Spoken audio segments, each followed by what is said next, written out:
Okay, everyone, welcome. Thank you so much for joining tonight's Leaders Call. I'm so happy to see you all, and I know that, oh, I'm not going to let Rachel in. I'm so happy to see everyone. I know that this is such a busy week for many, for whatever reason. The week of November 1st brings lots of things happening. So I appreciate all of you who are here live and in person. I'm really excited for tonight because we are going to hear from the amazing June Morrow, who's going to talk to us about writing and our content and how important all of that is. But before we get started, I know there's some first timers on this call, and I'm not sure if you were able to join prior. Is this your first Leaders Call, Anna? No, it's not. You were on the last one. Okay. All right. So maybe everyone has been before, but do you guys want to do a little roundtable intro in case people don't know each other? Yeah, we'll do that. Okay. Cool. So you all know me. I'm going to shut up. And June, you'll go last since you're talking next. And why don't we start with Esther? Tell us a little bit about yourself and where you're located and your business. Sure. I own these blue light blocker glasses, but yeah, this is you what do, I girl. really look like. But I wear them to save my eyes and my life. So there you go. You get me. I'm Esther. I live in North Surrey, just outside of Vancouver in BC. And he said a little bit about myself. Well, I've done many things. I'll give you the very, very quick tour. I was a youth and family counselor with troubled teens. I've been a writer. I've been a musician. I have been an event planner and a salesperson. And I put on a holistic wellness trade show for animals that was about 15 years too soon. And that leads me to my business, which is called Mind Myself. And I don't know why my name doesn't say that anymore, but let me just do that here. And it is the trusted source for women for complementary, holistic, and integrative health information and practitioners. Woo! That's me. Yes, I love a trusted source. I love that. I think that's so, so key. Thank you, Esther. All right, and Carly. Well, hello. I am Carly. I'm based out of Calgary, Alberta. And I am honestly just a creative through and through, but I have been a photographer for over 8 years. And I have recently, when I say recently, I mean within the last couple of years, have shifted into specializing in boudoir. And I just am really passionate about inspiring and empowering women through the work that I do, and obviously being really creative with that too. And yeah, that's me. Awesome. And if you didn't catch our live today, Carly talks about confidence on camera and gives tips on how to feel and look your best on camera. So go check that out on our Instagram live. Thank you, Carly. It was amazing. Okay, Anna. Hey, my name is Anna. I am a business coach. I help small business owners to start their online content creation process. And potentially, if you want to set up courses, that's also what I'm good at. And I'm the Vancouver branch. Yes, you are. And how are things going in Vancouver, Anna? We haven't really had a chance to connect, but building your tribe. Yeah, we're slowly having more people trickling into the meeting, and the last business meeting went really well. We talked about, what was it? I think the last one we were talking about collaboration. Yes. Oh, beautiful. I love it. Awesome. Okay, Lucille. I don't know what the big deal is about blue blockers. I'm wearing mine. Yeah, I think. Put mine on too. Yes. Yeah. I think everybody should be wearing them. What are you guys doing with this blue light? Anyway, so I am a trailblazer. I'm Dr. Lucille Neckes. I'm a trailblazer here in Toronto, and I'm also a psychiatrist, psychotherapist, and my main passion is my business, The Joy of Purpose, in which I am a fulfillment coach for older women who are truly fed up with working hard and not getting rewarded. So I help them finally achieve their happiness. Amazing. Love it, Lucille. Thank you. I know that Rusty and Rachel are in the car, I think. I see Rusty's car. There's Can Rusty. you share, Rusty? Yeah, it was a perfect time. Nobody behind me. I'm on a side street, so perfect timing. Yes, driving around in Edmonton trying to find an address to meet my sister so that I can get a wheelbarrow and we can load bricks. We're always doing something. Always doing something. We got so many projects out at the farm and the acreage. And my passion is words. So I'm very interested in listening to you tonight, June. I'm so thrilled because I know you have a special edge on content. I love content writing. So I'm here and I'm glad, and I'll mostly be listening and off camera while I'm like getting warmed naturally from the inside out hauling cement. Awesome. Thanks, Rusty. And Rachel, I don't know if you can chat. I think she's probably driving. So if I don't hear from you in 5 seconds, I'll just move on. Where is she from, in case she doesn't talk? Rachel is in Cambridge, Ontario. All right. I think she's driving. I think she's just listening in. So perfect. I'm glad she's here. I'm glad you all are here. Yeah. And like I said, today we have the awesome June Morrow, who, you know, my motto with June is June can do everything. So if you haven't had a chance to like get to know this amazing woman, she is like not the jack of all trades, the expert in many. And so June, I'm just going to hand it over to you because I don't really have major slides tonight. So I was just going to hand it over to you and have you share what you want to share. Did you want to share a slide? I can. Yeah, I have a deck. It's going to be easier if we do it with a deck. So Okay, if I cool. Give me a can share sec. my screen. Yeah. There we go. I think All you should right. have the power now. So let's see, formatting, share. Let's start slideshow from beginning. So can you all see that? Yeah. Yes. Okay. Yeah, so hi everyone. If you don't know me, I think I've met most of you or been in calls with you before, but my name's June Morrow. I'm coming to you from Prince Edward Island, and I am a editor, a web copywriter, a writer, a content consultant, marketing consultant.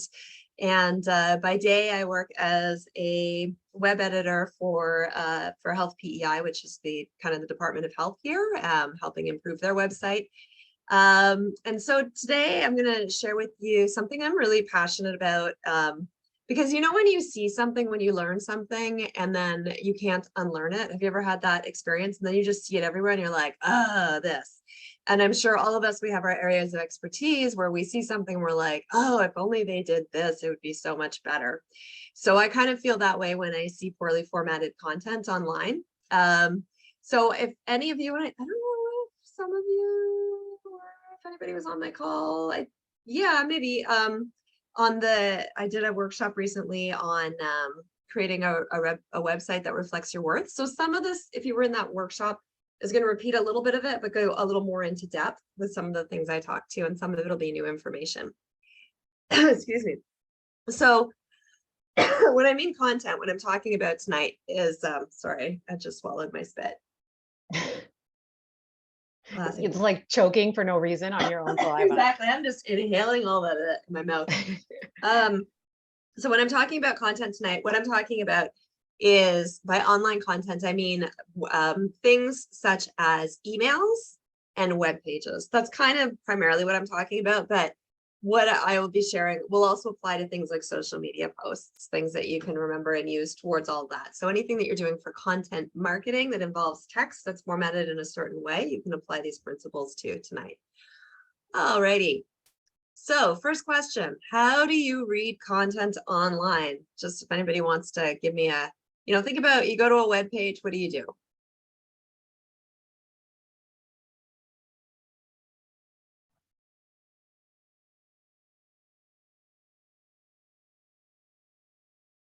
Anyone? I put in the chat, people skim. Skim. Yes, we totally skim. We do not read. Yeah, we skim and we scroll. Exactly. So here's what you need to know. How people read content online, they don't. Most people skim, they scan. I love this cartoon because it kind of sums up how we all read content online, right? Like with all these little abbreviations, TLDR, too long, didn't read, very short, still didn't read, should read, probably won't, read a bit, got bored, skim read, missed point. And this final one, I love this, red headline, posted angry comments, right? Without even reading it. And this is pretty much how everybody on the internet reads, if we want to say reads, how they consume content. We skim and we scan and we scroll. And there's very specific ways that we do this. So people have done studies. In fact, there is a group called the Norman Nelson Group that has been studying how people interact with web content in particular. And that includes things like emails basically since the late 90s. And the way they've done this is they've done studies of people's eye gazing movements as they move across the page. So here is an example of a study that was done on an ad for the smartwatch. And these purple circles that you see are where people's eyes landed on the page. So we've got, you can see that people, they skim down and they're following the directionality of this image. So they're following the image, they look at the headline, then they kind of jump down to the first big headline. Then they jump down and read a little bit about the first paragraph, the first watch. A couple people actually look at the picture, but not too many. Then they jump directly to the next headline, right? And you can see a lot of people spent a lot of time on that next headline. And I guess there must have been something interesting there because then they looked at the image and then they jump down. So they're doing this zigzaggy kind of pattern with their eyes as they're going down the page.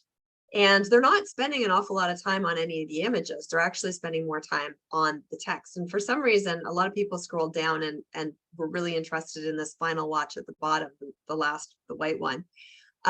So this is just to give you an introduction to how people actually consume information. Now, this is a page that is, and this is an ad, and it's very image heavy. But some pages aren't so image heavy. So here's another example of an ad of the History Channel and one of their web pages and what was done. And this is very typical of a text heavy page. So you'll notice what people are doing here with the blue dots is it's something called an F pattern. And this is how most people read web pages in the Western world, where we read from left to right. And actually in parts of the world where they read from right to left, it's kind of like a backwards F. It's really interesting. So what they're doing is people look at the page, they read the first sentence, then they jump down to the next paragraph, then they might read a little bit, a little further down, read a little bit further down. And then the more further down you get, the less people read. So if you look at where the information is going or where the eyes are going on this page, what's not happening?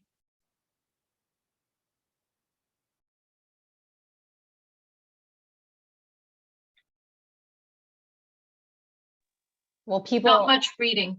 yeah. Yes, exactly. They're not reading everything. So in reality, only, on average, this is according to Norman Nelson data, and they've been studying web pages for years, decades now, as people read at most 28% of the words on a web page, which is kind of sad considering how much we slave over those words and we want them to be perfect. But there are things that you can absolutely do to increase the readership of the words on your page. So that's what I'm going to share with you today, is how to get more than 28% of your web page read, and some standard tricks of the trade that you can use on your web pages and your emails. And even, I don't really talk about social media posts so much here, but you'll see that these principles used on social media posts as well. So yes, F pattern, being cognizant of this. So another thing that's important to remember here is that the further down the page, the less people are going to read things.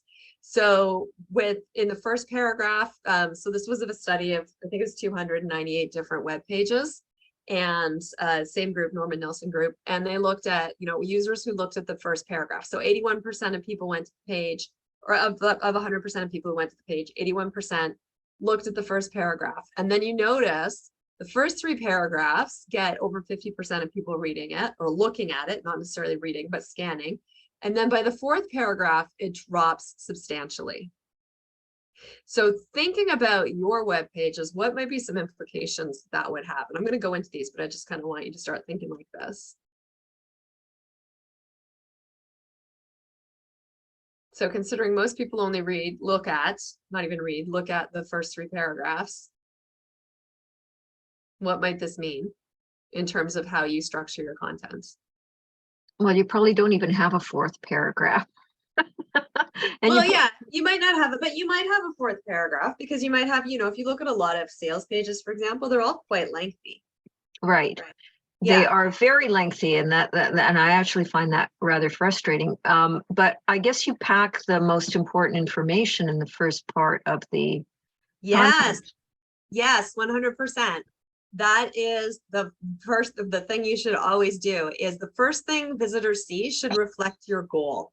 So on a website, there's something called above the fold. Yeah, and above the fold is basically what you see in your browser window when you open it. So above the fold might be what you see on your phone when you go to a site on your phone, or it might be what you see in your browser window if you're on a desktop or a laptop or a tablet. And above the fold is going to be very different depending on what platform you're on. It's called above the fold because it was traditionally in newspapers before we had the internet. In newspapers, the stuff that goes above the fold was all that extra, the big headline, right? So news journalism kind of had the idea right, in that what people saw first is what's going to draw their attention further down the page. So if the first thing visitors see is something that's very clearly in it for them, they will continue to read. So it should reflect your goal. So, if on a web page, this might be to capture leads. So it might be like your lead magnet, and then you have a really enticing headline to get people to sign up for your lead magnet. It might be a service promise or get on the wait list to your sales page. It might be, if you want to book speaking gigs or collaborations, a video of you in action plus social proof. So you have to think about what is the goal of your content, and whatever that goal is, you want to kind of put that goal up front with a very clear reason for readers to perform that task, right? Whatever it is, whether it's subscribe, whether it's find out more, whether it's scroll down, whatever it is. So the first thing visitors should see is what's most important. And it should also be what's most important to them. So this here is a very classic, if anyone's ever studied journalism, this is called the inverted paragraph. And in the inverted paragraph, and again, this comes from news writing, traditional newspaper news writing, where they used to sell advertising. And the more advertising they would sell, the more text they could put in the articles. And so they would chop articles. If they didn't sell advertising and they had to print fewer pages because they couldn't pay for it because they hadn't sold advertising, they would chop articles from the bottom. So journalists learn traditionally the inverted pyramid style of web writing, which is to put the most essential information up front, then the least essential information at the bottom. And if you go to any kind of news site, and I know you're all entrepreneurs and not writing news, but this has implications for you as well. If you go to any news site, you'll see that within the first 2 paragraphs, you're going to get the gist of whatever the story is. And then as you read down, it's less and less important stuff, right? So this is also true for you as an entrepreneur on a commercial website, because you really only have 2 seconds to hook your reader, right? They're going to come to your page. They're going to see your first headline, your first bit of text, and decide, is this for me? So you want to put the most important thing that they need to know, right? Whatever that is first, and then all the kind of less important stuff later. The other thing to remember with things such as websites and web pages is you're also going to want to put your call to action, a call to action higher on the page than lower on the page, at least once.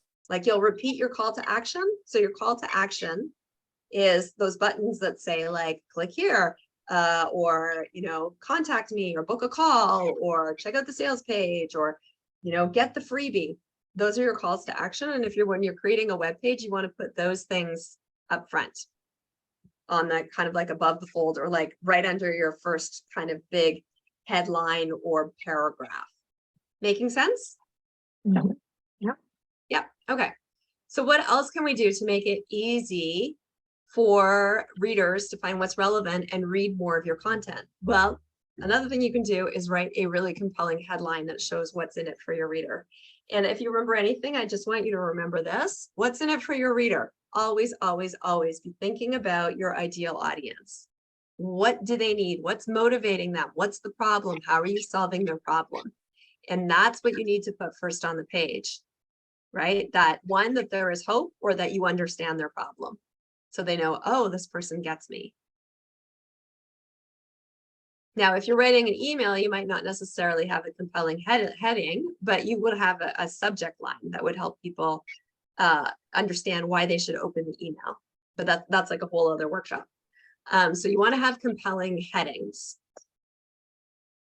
You also want to make it easy for your readers to scan and skim the page by using white space.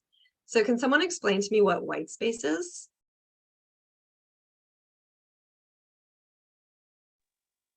Isn't it just the blanks in between all the text?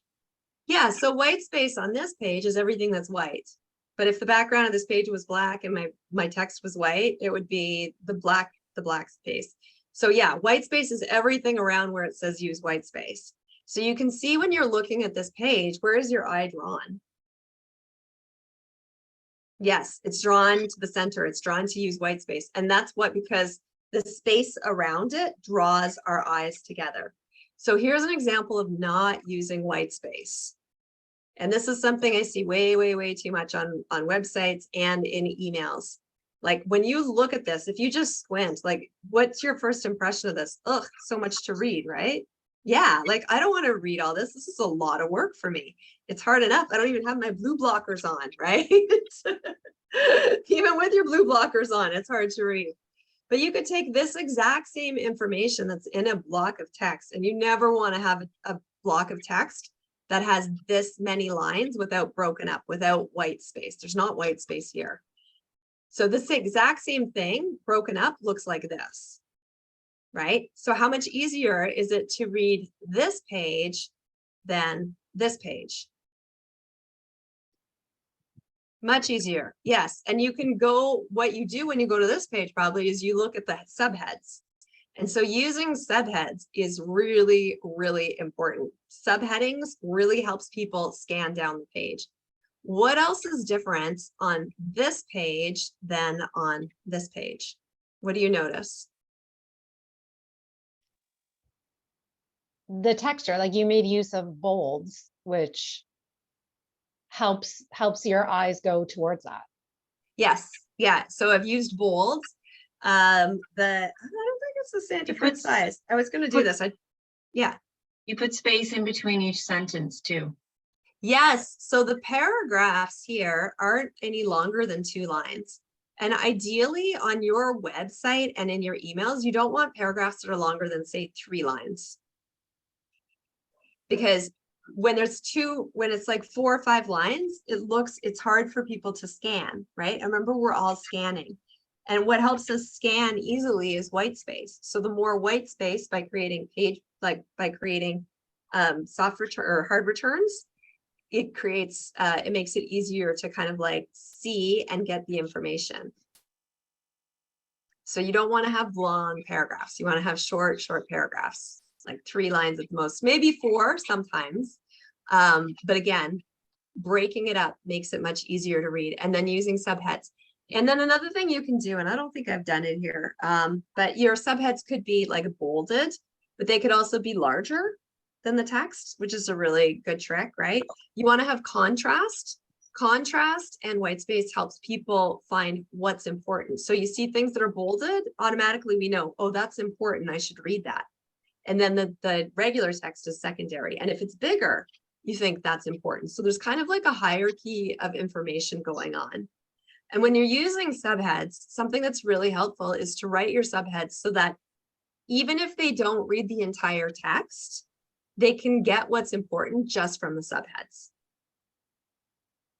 Right? So if you have a program that's launching, your first, subhead might be the big promise about what they get from the program. And then the next subhead might be about what happens if they keep doing what they're doing. And then the next subhead might be, that registration is limited. So it's all kind of designed to kind of move people in a certain way. So yes, use subheads. You can also use questions in subheads are really a good idea, because people will read questions and then people hate what's called an open loop. So if you ask someone a question, they feel like they need to find the answer. So questions are a way of creating that incentive to close the loop, which keeps them reading. Some other things that can be helpful in terms of creating white space are shorten everything. So shorten all your sentences. So keep paragraphs under 3 lines. I just said that. And then shorten all your sentences. Like really go through your sentences. Ask yourself if you're using the active voice. Rusty, what's the difference between the active voice and the passive voice? Are you on the line? Yeah, that's a good, yes, no, I am. I'm Yeah. just waiting for my sister. Passive voice is when things are being done to you or the object, and active is when you are doing things or you are doing things to the object or subject. So, yeah. And Exactly. passive is generally frowned upon because passive has less energy and it's less captivating. Right. So passive voice would be like, it is recommended that you fill out the form, right? Versus active would be, well, a command would be like fill out the form, or an active would be like, I recommend you fill out the form.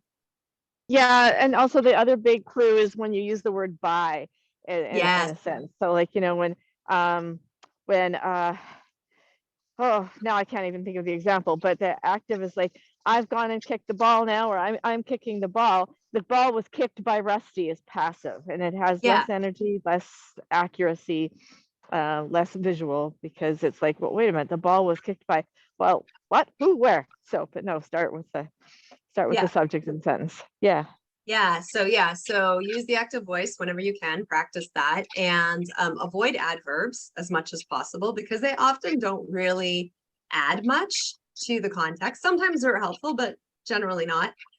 Use plain language. So, I mean, in government, the one that really drives me nuts is utilize versus use. Or, like the pages I'm editing right now for Health PEI, a lot of them are like, who is your primary health practitioner? And really what they mean is family doctor. Like, like use words that people use. Shorten your sentences. And a really great app, if you want to make your writing tighter, is something called the Hemingway app. So Ernest Hemingway was known for very short, succinct sentences. And this is an app that goes through your writing and it looks for all these things. It looks for examples of the passive voice. It looks for overuse of adverbs. It looks for jargony or words that could be said in an easier way, in a more plain language way, and for long sentences. So if you're interested, you can look that up, the Hemingway app. It'll help improve your writing. So that's one way. You want to shorten everything. You want to make it as succinct as possible. And then other ways to add more white space is to turn long sentences into bullet points. So parts of this presentation, when I did it originally for Treasury Board Secretariat in Ontario in the government. So here's a very boring sentence: led by a core group from the Poverty Reduction Strategy Office in the Ontario Trillium Foundation. This group, including staff from legal services, corporate finance, blah, blah, blah, blah, blah, built an outstanding partnership and enduring relationship. Versus, so this is one way you could say this very boring, long-winded thing, but there's a big list of stuff here. Or you could say this group included staff from, and then have like a list. And I mean, this is a boring government sentence, but if you're thinking about like the benefits of what you're offering, you could put the benefits in a list, right? And we see this all the time. But it's thinking about how can I present this information so people can skim it and see what's most important. So turning sentences into bullet points is helpful. Here's a little thing that I love using for emails and for blogs, and it's something called a cliffhanger. So a cliffhanger is when you kind of, and it's not really proper grammar at all, but you can totally do it because the rules, not all the rules of grammar apply, is when you use something like, for example, or here's the deal, or it gets better, you might be wondering, or here's why, or sounds silly, it's not. And you put it on a separate line than the rest of the information. So for example, it might say like, for example, and then there's a hard return. And then Jenny learned how to become a better whatever. But it's like creating a space, so normally if you're writing a sentence, you would do, for example, colon, space, and then the rest of the for example. But in this case, you do like a hard return and you start the next sentence on the next line and it creates space. And there's a group that did a study on this and they found that where cliffhangers were used, readership went up by something like 30% of the page. So does everybody understand this? Because I just realized that I didn't do like a really great example on this page of what I'm talking about. Is this clear what I'm talking about? Yeah. Okay. Yeah. So use cliffhangers. They're a nice little trick. Okay. So that's basically it. So when you're formatting your stuff, put the most important idea first, use headings and subheadings, leave lots of white space, keep paragraphs and sentences short, use bulleted or numbered lists and cliffhangers, and use fewer words that pack a bigger impact. So it's just a good idea to always go back and look at, your contents versus maybe even just use this as a checklist. Do I have headings and subheads? Are my paragraphs no longer than 3 lines? Is there areas where I could use bullets or numbered lists or cliffhangers? Is there a more succinct way that I could say this? And just kind of look at your content with that in mind. Yeah. And are there any questions about this? June, is this a service you provide? Yes. Yeah. So thank you. Yeah, that is a great question. Yes, I do edits. So if you have content that you need broken up, I can break it up for you and I can format it and kind of, tighten up the language and put things in active voice and maybe suggest better like verbs, more exciting verbs than say to be. So this is what I do. Awesome. So if someone said to you, someone being me, hey, can you go through our website and just sort of, maximize the effectiveness of all of our content, like not all of our content, but in terms of like our sell pages, right? And what's attracting people, that's something that you will absolutely work with people on. Okay. Yeah, that's what I do. Yeah. And it's usually, it starts with a conversation about what are your goals and who is your audience. Okay. Yeah. And what's the main problem? Yeah. So, so in the workshop that I gave on, were you in the workshop? No. I got the recording. No, I got the recording. You got the recording. Watch the recording if you haven't already. So in the workshop I gave on creating a website that reflects your worth, there's 11 questions that I generally ask clients when I do work on their web to make sure that what we're putting on the web reflects the audience and their goal and marries those two things. Got it. Yeah. Awesome. This was great. Thank you. Yeah, you're welcome. Any other questions?